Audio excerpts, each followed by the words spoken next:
de la asociación SAPAME y donde la central de la federación está también ahí.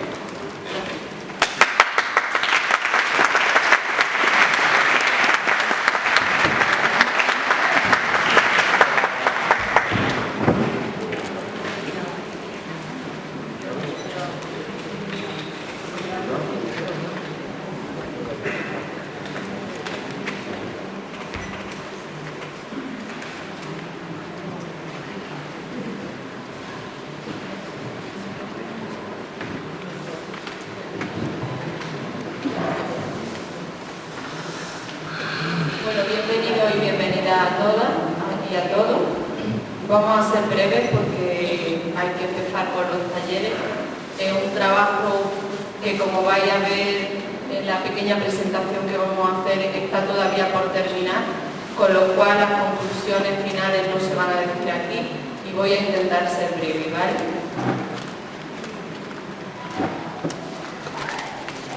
Este es un trabajo que le llamamos taller biográfico, es un trabajo de investigación, con investigación cualitativa. Dentro de ese tipo de investigación lo que hemos usado ha sido la investigación acción participativa. Hemos elegido este tipo de metodología porque es una metodología que apunta a la producción del conocimiento basado desde la experiencia de los propios afectados. Entonces, ¿qué mejor metodología que usar para hacer una investigación que esta, ¿no? Además de generar conocimiento desde los propios afectados, es una metodología que lo que pretende es que con el resultado del trabajo se transforme la realidad que se ha estudiado incluso, ¿vale? Construyendo una construcción colectiva de saberes desde el propio movimiento de asociados de salud mental, porque ¿quién mejor que las personas usuarias de salud mental saben lo que les ocurre y cómo les ocurre? Con el fin de difundir el enfoque de empoderamiento y recuperación social, ¿vale? El método de instrumento ha sido la entrevista fenomenológica abierta, semi-estructurada, que es un recurso que lo que intenta es buscar en el discurso de los sujetos los significados atribuidos por ellos mismos a su propia experiencia. El objetivo de esta investigación no es recopilar información, sino descubrir, porque para recopilar información hay mucha bibliografía y hay mucho escrito ya, y mucho dicho.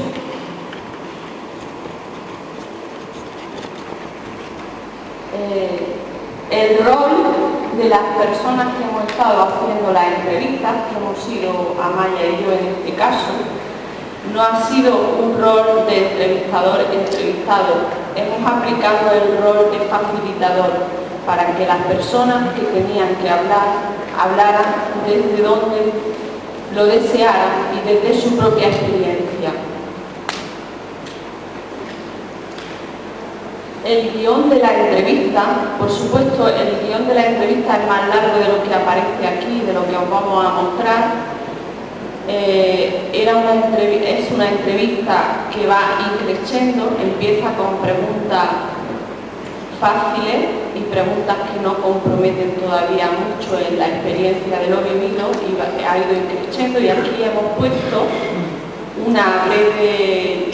Hemos escogido las 3 o 4 más importantes que nosotros creemos, pero no están como en medio de la entrevista, ¿vale? Faltan las finales y las del principio. Por no alargar esto mucho, no hemos puesto todo el cuestionario. Por supuesto, como hemos dicho que es una entrevista abierta, en cada pregunta siempre había un espacio para que la persona pudiera aportar todo aquello que ella creía, que quería que se recogiera en la entrevista y que nosotros con la pregunta no lo recogíamos. Las preguntas, si queréis, las leemos así un poco rápido. ¿Cuándo y cómo te sentiste por primera vez con el diagnóstico? ¿Cómo te veías a ti mismo? ¿Cómo percibías que te veían los demás? ¿Cómo cambió tu manera de relacionarte con los demás? y qué cambios percibiste en los demás al relacionarte contigo.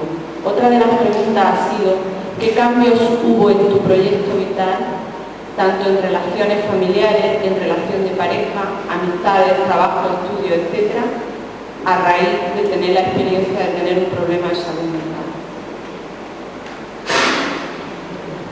¿Cómo te sentiste tratado por los profesionales de la salud mental? ¿Qué faltó? ¿Qué sobró? ¿Qué necesitaste? ¿Te sentiste acompañado, rechazado, comprendido, excluido, excluida? ¿Qué aspectos sanitarios, relacionales, familiares, sociales y laborales han dificultado y han facilitado tu proceso de recuperación y tu proyecto vital? Otra de las preguntas.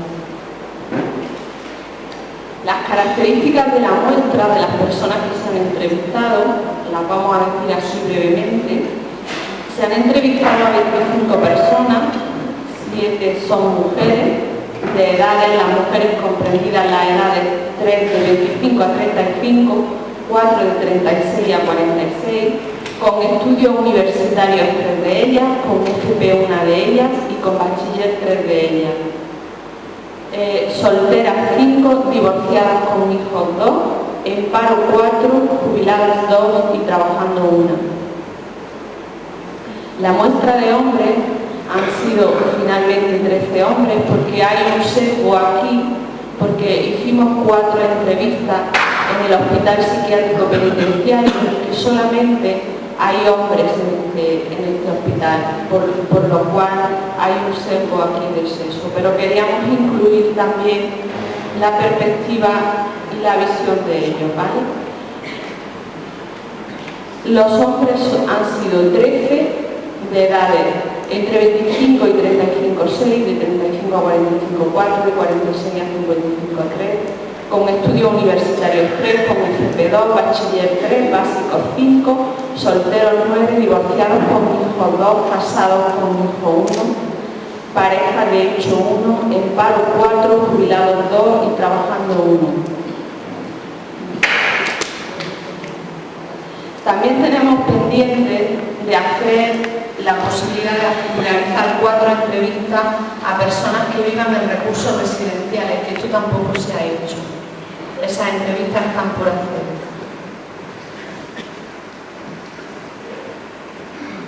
Paso a mi compañera Maya, que va a explicar la segunda parte del trabajo. Muchas gracias por asistir.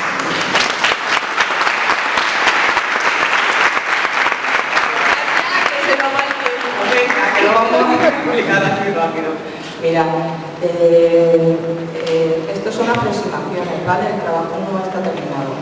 Las entrevistas, como ha dicho María, son de profundidad, son de hora y media, en torno a cómo hemos vivido los procesos de los problemas de salud mental, en qué medida nos recuperamos o no.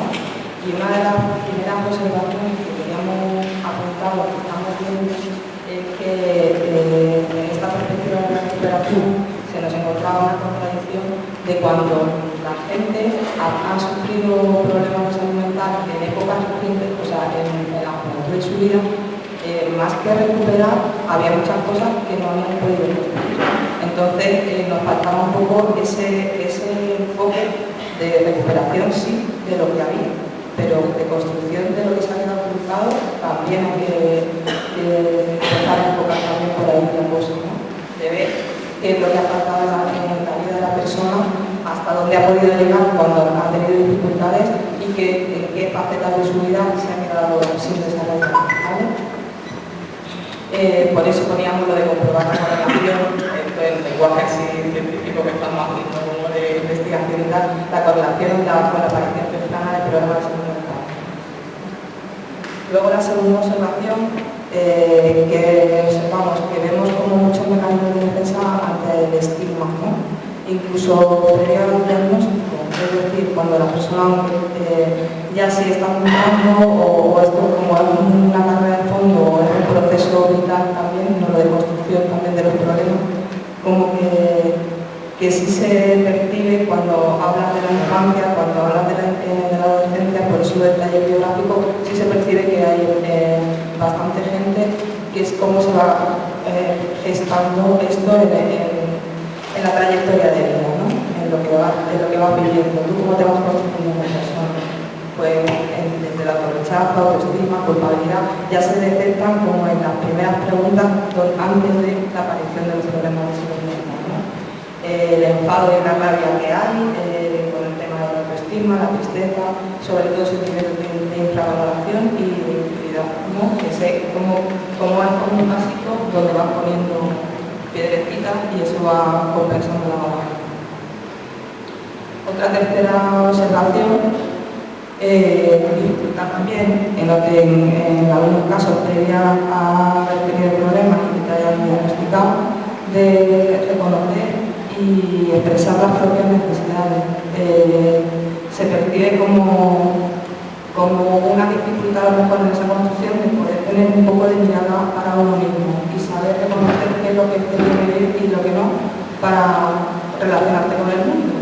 O sea, esta ventana que tenemos de que soy yo, que es el mundo, que necesito yo, que necesita el mundo de mí o me está demandando, pues la vemos un poco descompensada en ese sentido con el discurso que nos facilita. Otra cuarta observación, que hay una asociación de las crisis con problemas de salud mental con momentos vitales relacionados con duelos, pérdida de empleo, pareja, como venimos hablando un poco, que la vida tiene momentos y en ese momento de crisis donde se te desbarata algo puede ser un periodo de estrés, una potencialidad como para darte. Eso será en casi todas las entrevistas que hemos realizado. El factor social, el factor vital y de cómo nos vamos construyendo y las herramientas que vamos teniendo para enfrentar esa crisis es fundamental. Luego, la quinta observación, dificultad en lograr satisfacer la faceta sentimental en las relaciones interpersonales.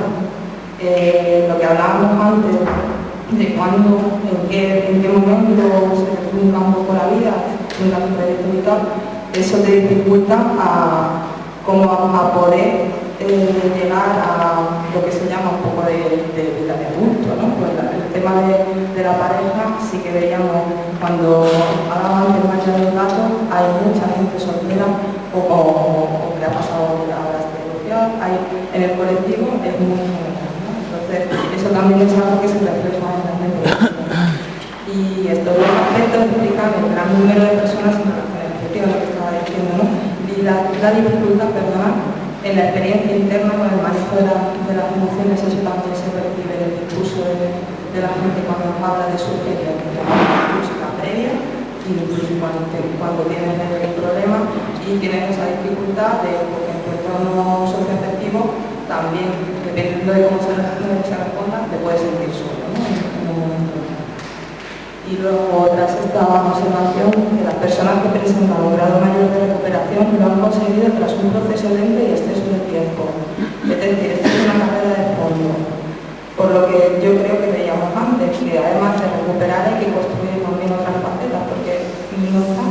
Entonces, oye, Roma no se construye en un día.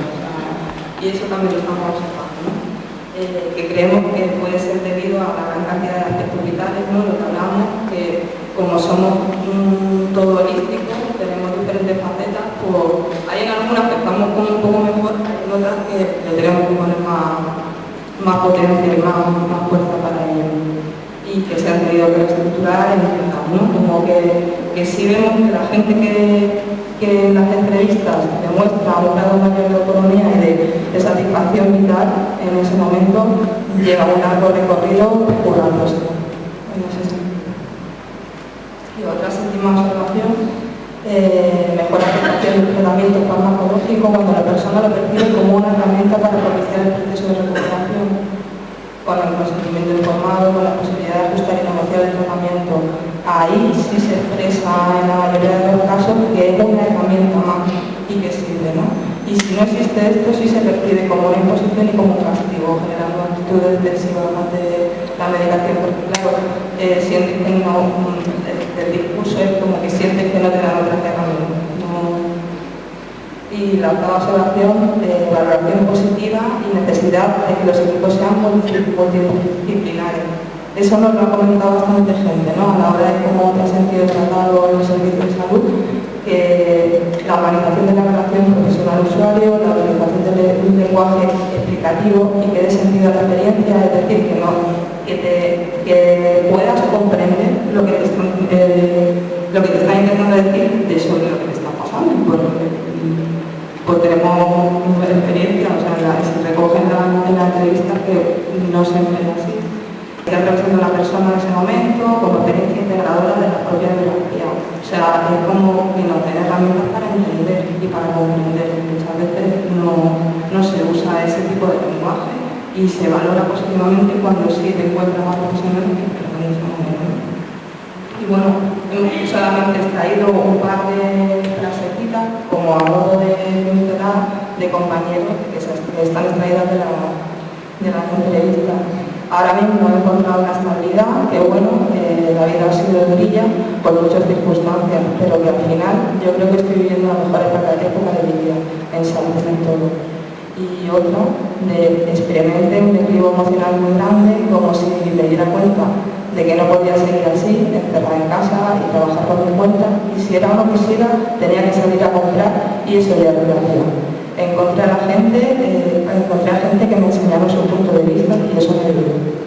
Pues, con esto, cuando terminemos este trabajo, se publicará, os lo pasaremos si queremos